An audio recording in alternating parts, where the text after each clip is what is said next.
Pendant que tout le monde bloque sur la gadoue ukrainienne, un conflit fantôme vient de péter un plomb dans les eaux glaciales du Grand Nord. Les sous-marins russes rôdent dans le coin, prêts à cisailler les câbles qui font tourner notre cher internet. Sauf que là, c'est le piège à con. L'OTAN vient de sortir l'artillerie lourde. Des escouades de trackers sillonnent l'Atlantique tandis que des chasseurs de ballons de baudruche surveillent l'espace balte. Au sol, la paix façon bisounours, c'est mort. Place au grand retour des champs de mines. Tata Ursula sifflait la fin de la récré. Le front nord est devenu une vraie fournaise. Ça chauffe sévère. On traitait les occidentaux d'escargots bureaucrates terrifiés à l'idée de faire des vagues.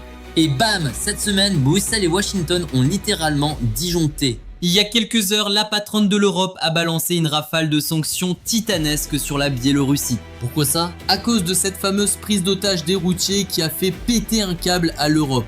Fini de rigoler avec les camions, on parle d'une riposte massive sur absolument tous les tableaux. Du fond des abysses jusqu'aux étoiles, les occidentaux blindent complètement la frontière russe. Un tout nouveau rideau de fer est carrément en train d'être bricolé sous nos yeux. Oubliez le béton, celui-là crache des mines intelligentes, des drones assassins et des capteurs à 1 milliard de dollars. Aujourd'hui, on décortique les 4 zones de baston de ce nouveau bordel mondial. Le blocus financier, la psychose des ballons, la traite sous-marine et les champs de mines. Avant d'étudier l'accord qui fait transpirer les généraux de Poutine, n'oubliez pas de vous abonner et d'activer la cloche. Faut vraiment piger à quoi ressemble ce nouveau plateau de jeu mortel. On commence par le front le plus absurde, l'espace aérien de la Lituanie. Mettez-vous 2 secondes dans la peau d'un ponte de l'OTAN. Vous claquez des milliards en missiles et en avions F-35 pour vous faire troller par un ballon à 10 balles. L'agence de presse vient de confirmer que la Lituanie passe son temps à verrouiller ses aéroports. La blague? La Biélorussie s'amuse à balancer des vagues de ballons météo par-dessus la frontière. Certains transportent des clopes de contrebande, d'autres cachent des mouchards GPS. Sauf que sur l'écran du radar, on dirait des foutus drones ou des missiles. Du coup, les vols civils paniquent et les chasseurs décollent en urgence pour que dalle. Nous sommes hommes de la guerre sournoise. Ce vieux filou de Loukachenko teste les nerfs de l'OTAN. Le gars essaie tranquillement de cartographier les angles morts du réseau sans même utiliser une seule cartouche. C'est juste de l'intimidation, on peut vous piquer quand on veut et vos jouets de riches ne serviront à rien.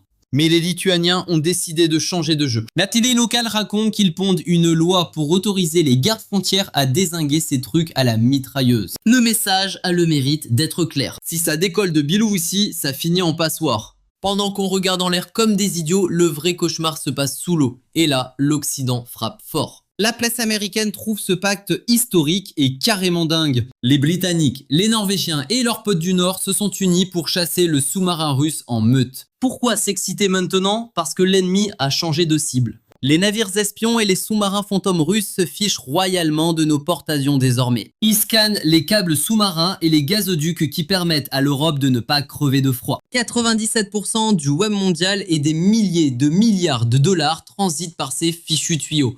Un journal local explique exactement comment ce gang de trackers va opérer. C'est un filet de pêche technologique complètement maboule. Le Royaume-Uni lâche carrément ses avions de patrouille P8 Poséidon dernier cri pour renifler tout ça. La Norvège a sorti ses frégates en mode ninja. Ils scènent des bouées sonars dans le fameux couloir GIUK. Groenland, Islande, Royaume-Uni, ce goulot d'étranglement obligatoire où les sous-marins russes doivent pointer leur nez. C'est un petit mot doux directement adressé à la flotte russe. Fini la cachette. Si Vlad s'amuse à sectionner nos câbles ou péter un gazoduc norvégien cet hiver, une torpille de l'OTAN l'accueillera chaleureusement. L'arroseur est arrosé et devinez quoi, ça chauffe aussi sur la terre ferme. Fini le monde des bisounours européens, on repasse en mode survie à la dure, ambiance fin du monde. Pendant 25 piges, l'Europe a boudé les mines terrestres. Ça signait de jolis traités et bazardé ses stocks d'explosifs. Ils croyaient la guerre enterrée, mais le Kremlin a remis les pendules à l'heure. Bim, les Baltes ressortent la poudre. LSM révèle que la Lettonie bricole des parcs anti-mobilité. Un jargon militaire super chic pour désigner des abattoirs à ciel ouvert. Ils creusent des tranchées béantes. Ils empilent du Toblerone en béton et saupoudrent la frontière de gros booms. Côté estonien, ça s'écharpe sévère pour officiellement déchirer le traité anti-mine. Les grands Manitou de l'armée hurlent qu'un bout de papier n'arrêtera aucun blindé russe. Il nous faut du lourd. Coucou le nouveau rideau de fer, sauf qu'au lieu du béton triste, c'est de la dynamique pur jus cette fois. En gros, les pays baltes promettent de transformer leurs paillassons en casse auto géantes pour chars russes si ça dégénère. Et le chef d'orchestre de cette joyeuse paranoïa, c'est le nouveau Rambo européen, la Pologne. Les derniers potins de Varsovie confirment l'ambiance. Ils viennent de dégainer leur bouclier de l'Est, le Tarcza Wysron. Une petite folie à 2,5 milliards d'euros pour bunkeriser toute leur bordure orientale. Au menu, Mirador ultra connecté, trou de taupe blindé et tourelle qui tire toute seule. Les Polonais se fichent bien d'attendre l'article 5. Ils ont prévu qu'un char russe de passage finisse en confetti avant d'avoir roulé 100 mètres. Le paysage européen se déguise carrément en camp militaire, du jamais vu depuis la Seconde Guerre mondiale. Mais qui régale pour tout ce bazar? Et que fabriquent les Américains? C'est là que le film devient croustillant. Pendant que la télé boucle sur les provocations de Trump, le Pentagone change de disque en douce. La future clique militaire américaine avec des gars comme Pete Hegseth applique une recette ultra basique. Aide-toi et l'oncle Sam t'aidera. Et à ce petit jeu, Polonais et Baltes sont de vrais champions du monde. Ils claquent allègrement 3 à 4% de leur paddle national dans les flingues. Ce sont les chouchous parfaits pour la bande à Trump.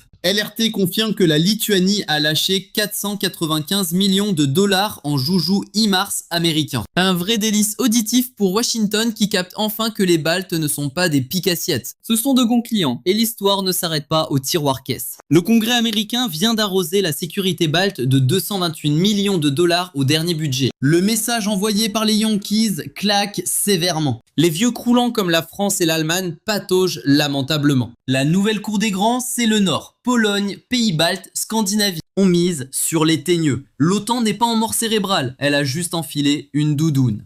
Bref, bouclons la boucle et revenons à nos fameux canons du début. L'arme fatale qui boucle ce foutoir, ce sont les punitions de Tata Ursula. Fini le simple bouclier, là on sort l'artillerie lourde version attaque au portefeuille. Loukachenko pensait bêtement nous faire chanter en piquant nos canons. Loupé. Il a juste filé à l'Europe l'alibi rêvé pour cadenasser totalement la porte. Si ces nouvelles punitions passent, l'économie biélorusse perdra littéralement sa tête. Adieu la petite route douillette pour les colis chinois. En clair, l'Occident lui lâche. Tu joues aux espions?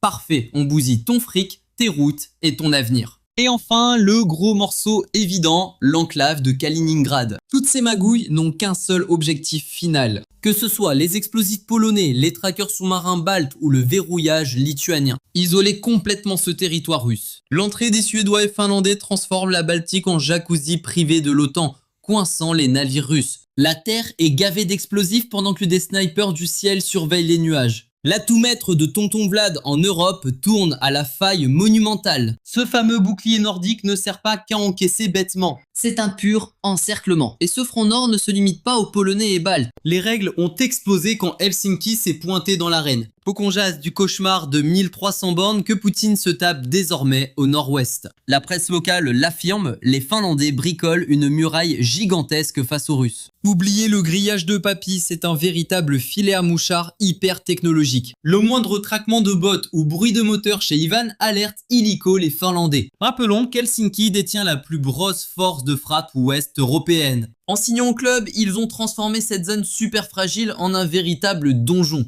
C'est dans la péninsule de Kola que squattent les redoutables sous-marins nucléaires russes.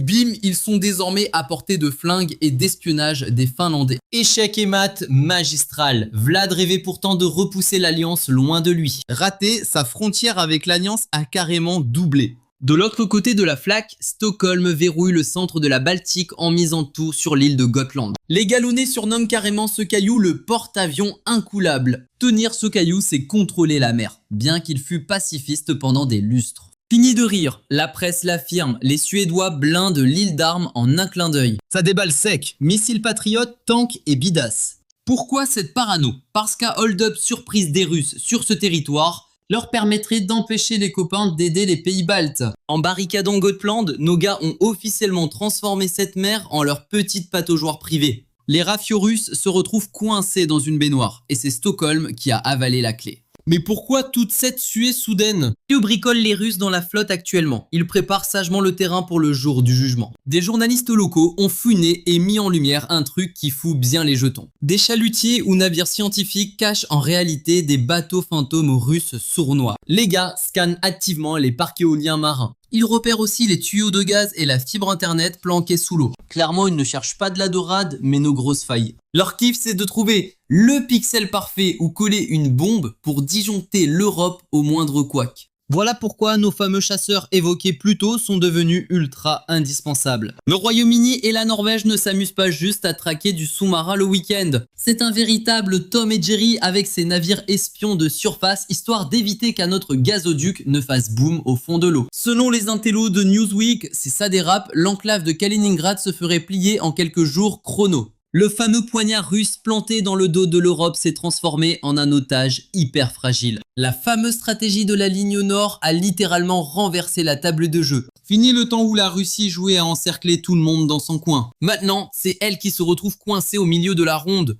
Mais il y a un compte à rebours qui tourne bien plus vite que l'économie, c'est celui de l'identité culturelle. Histoire de faire des papouilles à son grand chef du Kremlin, Loukachenko a lancé l'ultime phase de russification. Dans les bahuts de Minsk, les profs sont carrément en train de trafiquer des bouquins d'histoire. La langue biélorusse, qui avait eu un joli sursaut d'orgueil en 2020, se retrouve au placard, méprisée comme un vulgaire patois de seconde zone. Le délire de Moscou, c'est pas seulement de piquer des terres. Ils veulent que les gamins de Grodno et Brest se prennent juste pour des Russes de l'Ouest. Un point, c'est tout. Notre cher Loukachenko brade carrément l'âne de son pays aux enchères juste pour sauver ses niches. Si ça continue sur cette lancée, dans 10 piges, la Biélorussie ne sera plus qu'un vieux dessin sur une carte et aura complètement disparu de la circulation. Bon, jetons un dernier petit coup d'œil à notre map-monde, voulez-vous ? Le relooking est dingue, du frigo arctique finlandais aux forêts piégées des pays baltes jusqu'au gros mur polonais. Le bon vieux rideau de fer a fait son grand comeback. Sauf que cette fois-ci, c'est l'Occident qui a sorti la truelle pour le monter.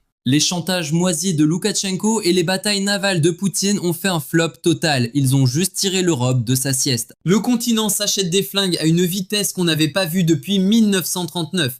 La vraie question n'est plus de savoir si l'OTAN va se battre pour chaque bout de gazon. Le vrai mystère, c'est de savoir si la Russie a pigé que la porte est maintenant doublement verrouillée. L'ambiance est un poil tendu, les gars. Le cran de sûreté a sauté et on a le doigt sur la détente. Et tout là-haut au nord, la planète entière a les yeux rivés sur les radars, à guetter le prochain point clignotant. Vous en dites quoi, vous autres ? Sortir les muscles, c'est la seule option face à Poutine. On est juste en train de foncer tête baissée dans un bazar mondial. Ce nouveau mur du Nord vous permet de dormir sur vos deux oreilles. Lâchez-vous dans les commentaires juste en bas. Si cette petite plongée géopolitique vous a diverti et instruit, et si vous voulez capter les nouvelles frontières, fracassez le pouce bleu et abonnez-vous à Monsieur Warlock. On vous sert la réalité crue, en direct du rebord de notre nouveau rideau de fer. C'était Charlie de la team Monsieur Warlock au micro. Gardez l'œil ouvert. Merci d'avoir maté la vidéo.